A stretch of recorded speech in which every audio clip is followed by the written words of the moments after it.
Movistar Sucursal Virtual está donde tú estás para que compartas más. Accede a tus principales servicios y consultas desde tu computador o smartphone en cualquier lugar. Únete a la compañía preferida. Movistar. Compartida, la vida es más.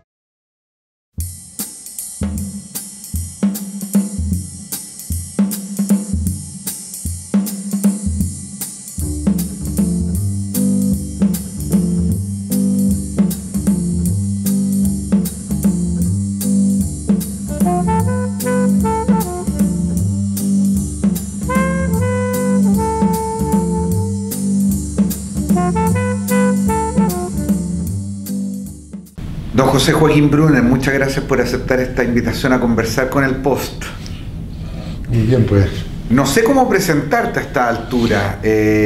Un destacado intelectual, profesor, autor de varios libros, exministro. Me contaba recién que presentaste hace poco un libro en la Universidad de Hugo Portales junto a Carlos Peña, que editaron con varios autores. Me imagino que eso marca mucho en la contingencia de lo que se está discutiendo hoy día. Así es, estamos por presentarlo, en realidad un libro sobre el conflicto o las tensiones de lo público y lo privado en los sistemas de educación superior, con autores de distintas universidades y de distintas disciplinas, de modo que hay enfoques desde la historia, el derecho, la sociología, la ciencia política, la administración universitaria, tratando de desentrañar estos nuevos fenómenos de lo público y lo privado que en realidad están detrás en buena medida de todos los debates que tenemos hoy día sobre la educación.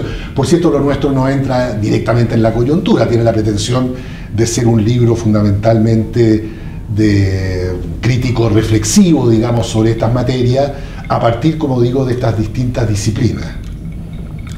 Oye, para entrar directamente en la coyuntura, esta vez vamos a alterar el tradicional orden de la entrevista y vamos a ir de lo particular a lo general.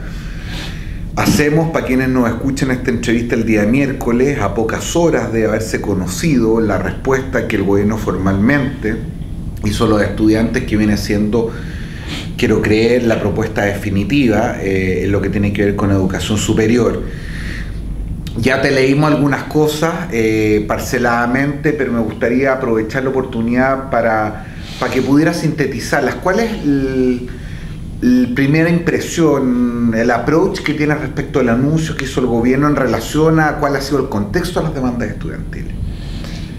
Yo creo que es un intento de responder en la coyuntura a las demandas de distintos actores, que muestra un ánimo que yo creo auténtico del gobierno y particularmente del ministro de Educación, de sentarse a la mesa a conversar los distintos tópicos que están en medio de este debate.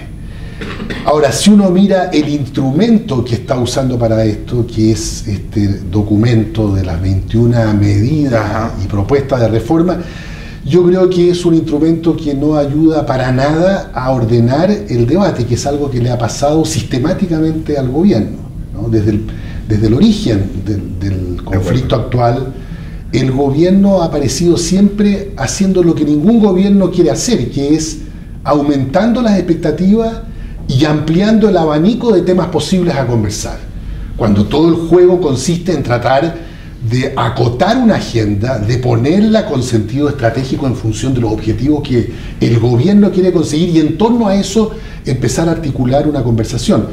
Este gobierno es realmente de una enorme impericia política, de gestión política. Me da la impresión que esto ya es bien definitivo, o sea, no es un problema del ajuste inicial, hay una gestión política muy deplorable y este documento, si uno lo mira, contiene todo. O sea, nunca yo había visto en ninguna parte del mundo que un gobierno esté dispuesto a poner en juego desde la educación inicial preescolar hasta el doctorado, pasando por todos los niveles de la educación, metiendo entre medio también enseñanza técnico-profesional, sector científico-tecnológico de nivel superior, y en todos los aspectos, porque aquí la discusión es sobre propiedad y control de los establecimientos, gestión, formas de gobierno, reclutamiento del personal, por cierto, temas financieros, es decir, todos los temas posibles de educación, cada uno de los cuales sabemos es enormemente complejo, el gobierno los pone en esta especie de gran menú. Ahora, uno no hace acuerdos con un gran menú, a menos que el gobierno hubiese dicho, mira, aquí está el menú de todos los temas que se han estado discutiendo y yo invito a alguna gran mesa o muchas mesas distintas o un foro, porque lo otro que no tiene el documento es una suerte de logística para llegar al acuerdo. No se sabe cómo se va a discutir esto. Se van a discutir 21 puntos simultáneamente, algunos son muy importantes, otros son bastante menores, pero todo está mezclado. Entonces, ¿con quiénes va a discutir todos estos puntos? ¿En qué sede se discute en el gobierno?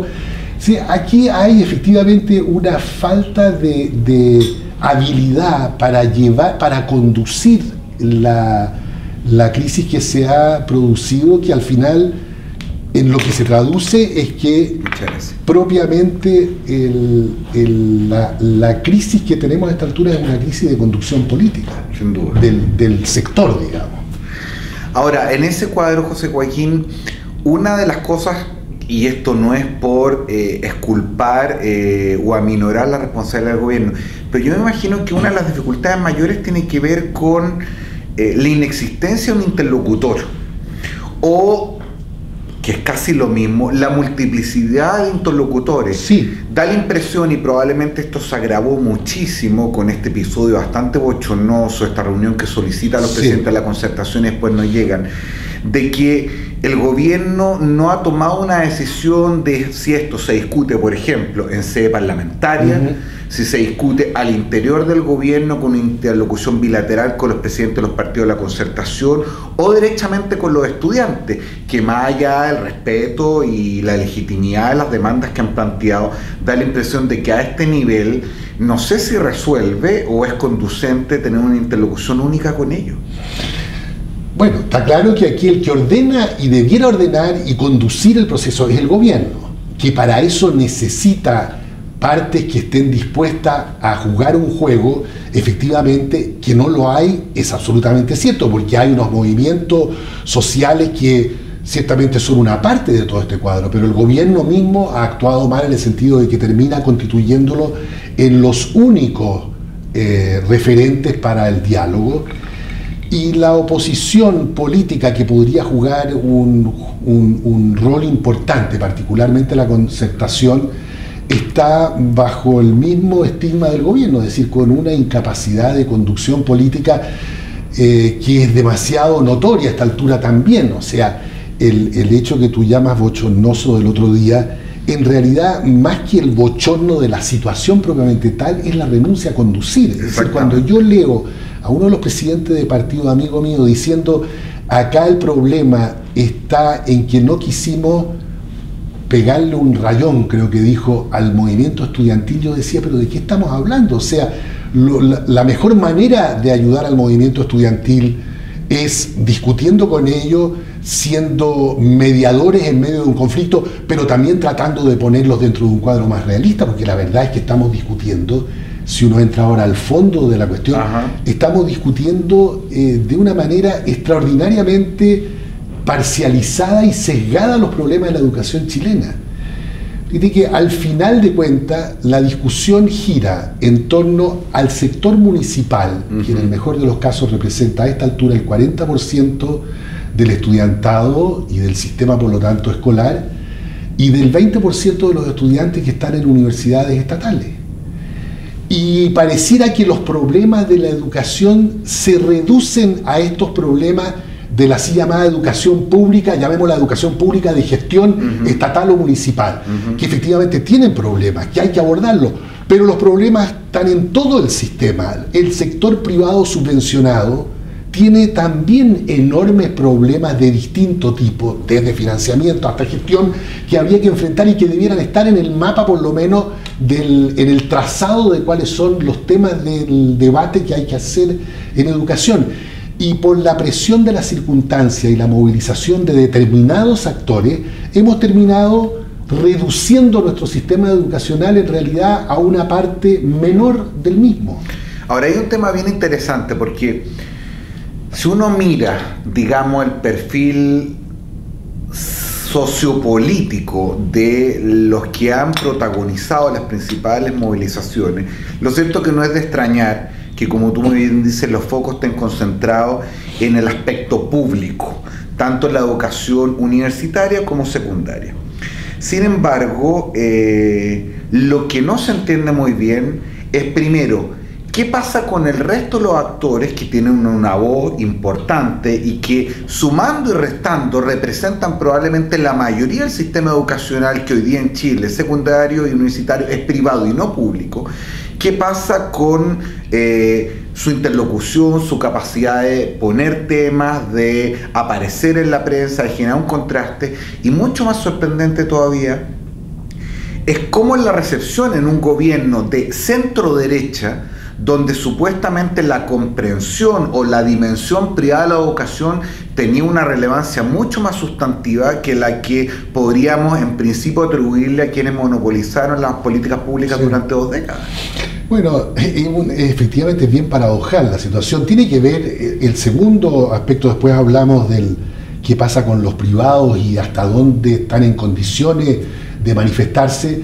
Desde el punto de vista del gobierno, refleja que efectivamente el gobierno no ha tenido agenda en el campo educacional, que su programa era extraordinariamente pobre y que el gobierno, bajo una inspiración extraordinariamente pragmática, efectivamente elude asumir sus propias posiciones ideológicas. De acuerdo. Algo de lo que hablaba el otro día Carlos Peña en el Mercurio me parece que es perfectamente cierto. Acá hay una derecha que, si tú comparas el discurso educacional, las propuestas educacionales de este gobierno, ahora bajo presión, pero antes sin la presión, y la miras en relación a las propuestas de gobiernos, digamos, similares, como puede ser el de Cameron o Sarkozy, o lo que antes había sido Bush en Estados Unidos en el campo estrictamente educacional, bueno, hay un abismo enorme.